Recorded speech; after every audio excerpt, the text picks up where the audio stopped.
आगे बढ़ते मेंढर कस्बे में कायम government boys higher secondary school Mendhar multipurpose की इमारत तामीर की गई, लेकिन लाखों रुपए खर्च करने के बावजूद इमारत का काम मुकम्मल नहीं है।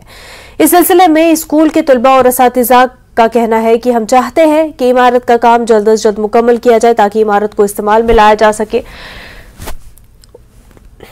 उन्होंने मरतबा ये मामला आला हुकाम के नोटिस में लाया, ताहम वो भी कुछ ठोस जवाब देने से कासिर है।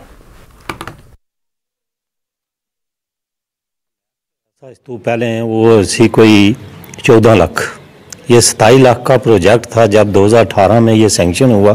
डिफरेंट स्कीम से जो है पैसा प्रोवाइड किया गया था, लेकिन बिल जो है टाइमली ये पंचायत वाले सबमिट नहीं कर सके और वो पैसा हो गया लैप्स। उसके बाद हमने भी अप्रोच की, ठेकेदार ने भी की 2019 में, 20 में, फिर 20 में जो पैसा आया वो लैप्स हो गया कोविड-19 की वजह से। तो वहाँ पे क्या रही फलाह वो हमें पता नहीं है।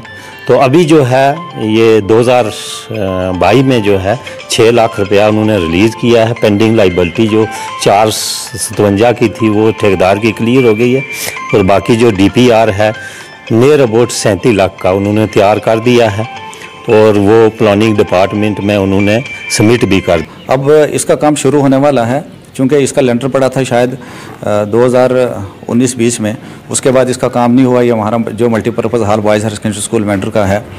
तो हम ये DC साहब से भी हमने रिक्वेस्ट की, CO साहब से भी रिक्वेस्ट की, और पैसा कुछ आया और कहते हैं कि ये प्रोजेक्ट अब बना है, कहते हैं कि ये जल्दी कंप्लीट हो जाएगा। अगर ये कंप्लीट हो जाएगा तो हमारे बच्चों को, इस स्कूल के बच्चों को, सबको बहुत फ़ायदा होगा।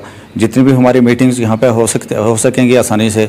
हमारा कोई भी प्रोग्राम स्कूल का या अगर कोई एडमिनिस्ट्रेशन अगर यहाँ पे कोई प्रोग्राम करवाना चाहे तो वो बड़ी आसानी से हो सकेगा, अगर ये हमारा हाल कंप्लीट हो जाए। DC साहब या CO साहब, मैंने पहले भी रिक्वेस्ट की हुई थी, यहाँ लेटर भी मैंने लिखा CO साहब को कि इस हाल को जल्दी से जल्दी कंप्लीट करें ताकि हमारे बच्चे